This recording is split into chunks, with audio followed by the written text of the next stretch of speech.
सभी विद्यार्थियों को श्री कुंज बिहारी शिवदास वेलकम है आज की क्लास में। और आज की क्लास में हम लोग पढ़ेंगे परमाणु की संरचना तथा स्पेक्ट्रमी रेखाओं की उत्पत्ति में जो एक चैप्टर चल रहा था ये, और उसमें हम लोग आज पढ़ेंगे हाइड्रोजन स्पेक्ट्रम। क्या पढ़ेंगे?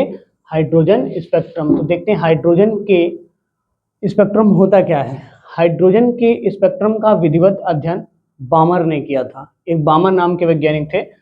सन 1885 में इन्होंने इस स्पेक्ट्रम के बारे में अध्ययन किया था।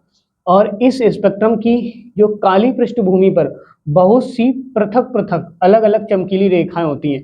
काली पृष्ठ पर ये बहुत सी अलग अलग चमकीली रेखाएं होती हैं। ये जो आप देख पा रहे होंगे ना, ये चमकीली होती हैं।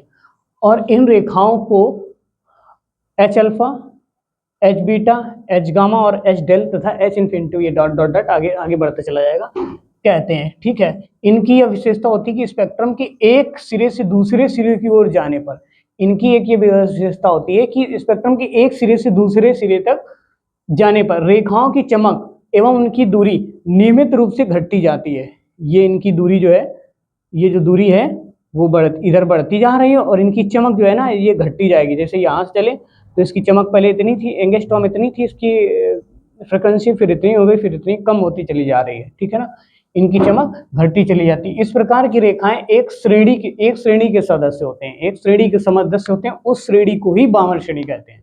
ये किसने खोजा था? बामर ने खोजा था। ठीक है ना।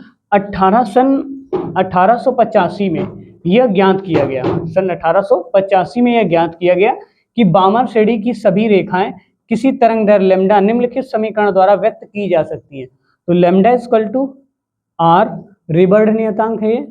ठीक है, रिबर्ग नियतांक, और 1/2 का स्क्वायर माइनस का एन स्क्वायर इक्वल टू, जहाँ n equal to 3, 4, 5 dot dot dot इतना वैल्यू रख सकते हैं।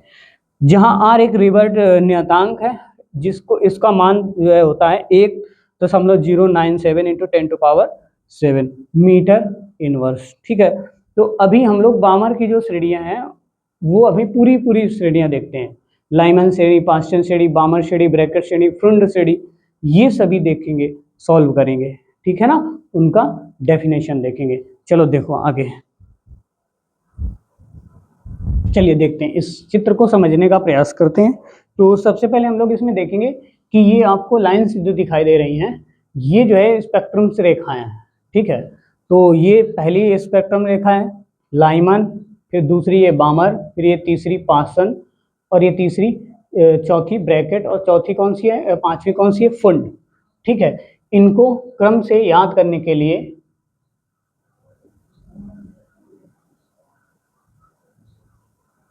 इनको इस तरीके से लिखा जा सकता है। देखो, ये हो गई पहली, ये हो गई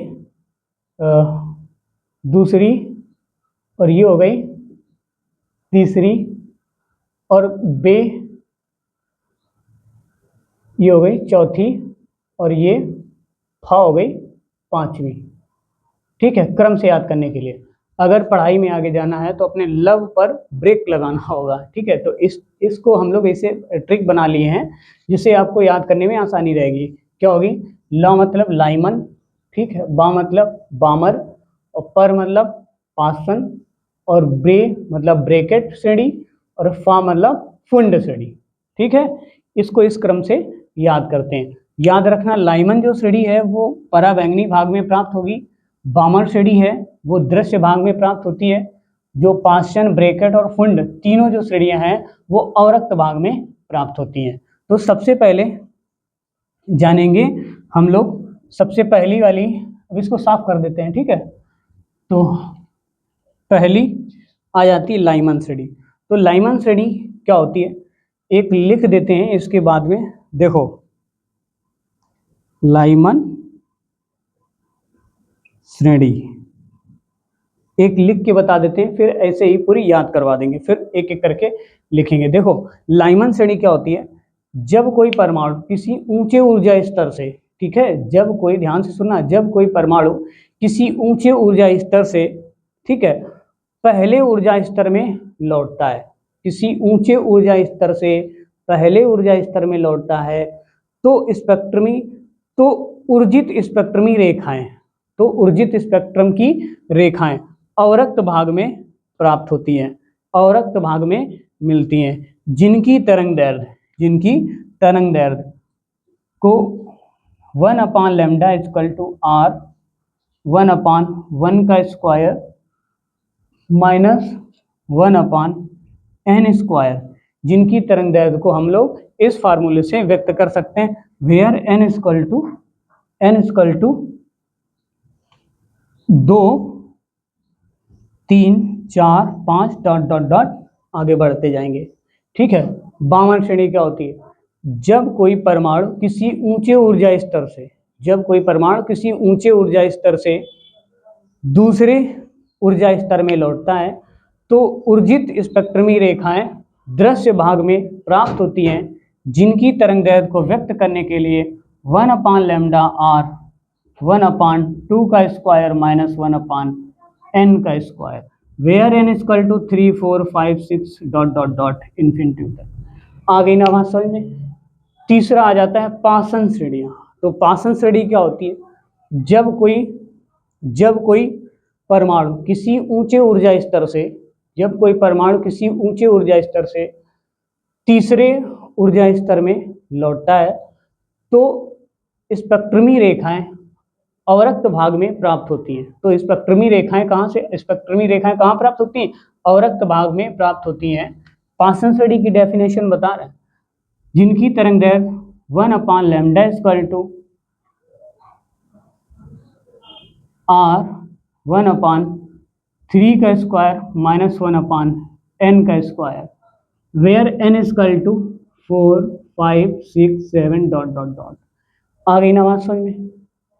ब्रैकेट श्रेणी में आ जाते हैं। तो ब्रैकेट श्रेणी में क्या कहेंगे? फिर से वही डेफिनेशन, जब कोई परमाणु किसी ऊंचे ऊर्जा स्तर से चौथे ऊर्जा स्तर में वापस लौटता है तो ऊर्जित स्पेक्ट्रमी रेखाएं अवरक्त भाग में प्राप्त होती हैं, जिनकी तरंग दैर्ध्य, ये फुंड श्रेणी की बात बता रहे हैं, जिनकी तरंग दैर्ध्य λ r 1/4 का स्क्वायर -n², और जहां n बराबर क्या आ जाएगा 5 6 7 ... ठीक है। अगला पॉइंट आ जाते हैं फुंड श्रेणी। फुंड श्रेणी में क्या होता है? जब कोई परमाणु किसी ऊंचे ऊर्जा स्तर से पांचवें ऊर्जा स्तर में वापस लौटता है तो स्पेक्ट्रमी रेखाएं अवरक्त भाग में प्राप्त होती हैं, जिनकी तरंग दैर्ध्य 1/λ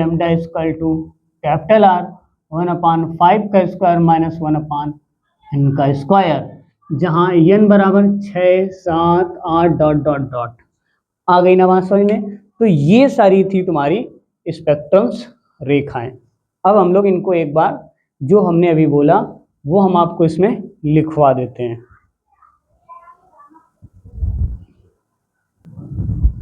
लाइमन श्रेणी, जब कोई परमाणु किसी ऊंचे ऊर्जा स्तर से पहले ऊर्जा स्तर में वापस लौटता है तो उत्सर्जित स्पेक्ट्रम की रेखाएं पराबैंगनी भाग में प्राप्त होती हैं, जिनकी तरंग दैर्ध्य 1/λ r 1/1²/1/n², जहां n = 2 3 4 5 ... इन्फिनिटी। ठीक है, तो इसी तरीके से बामर श्रेणी में आ जाते हैं। बामर श्रेणी में क्या होगा?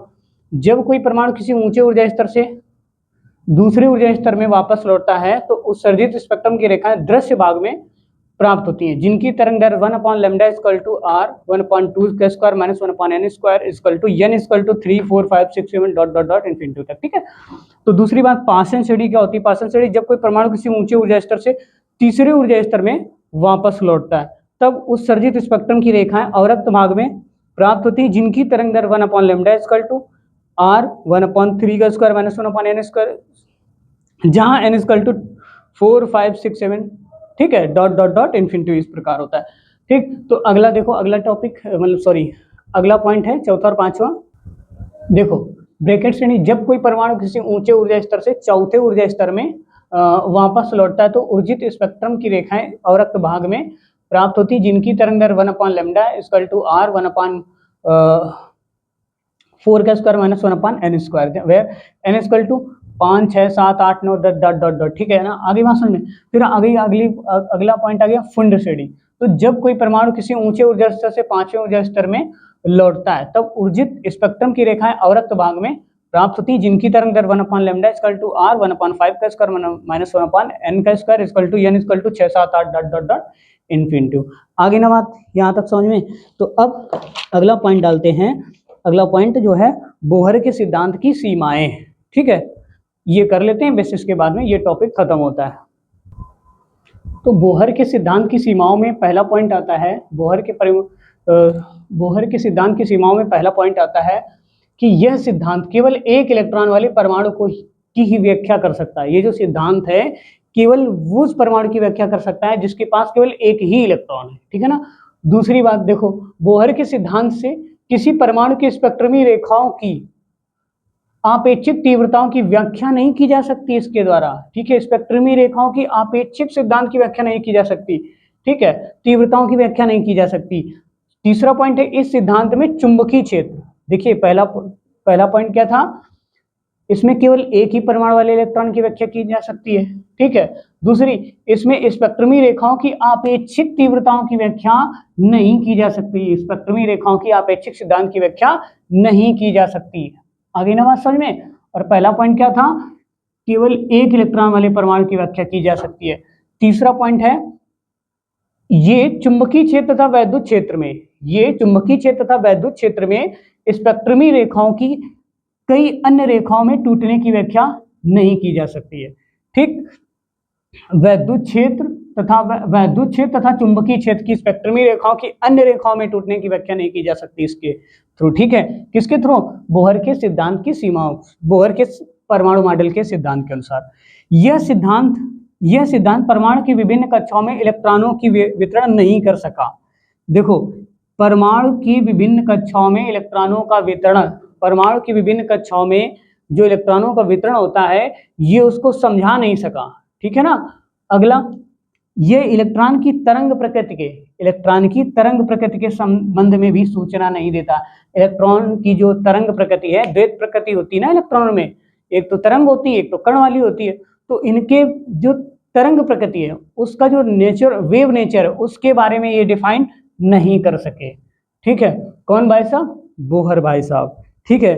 तो फिर मिलते हैं फिर अगली वीडियो में और आपकी अगली क्लास के साथ में जो हम लोग पढ़ेंगे। तो सभी को श्री अरदास।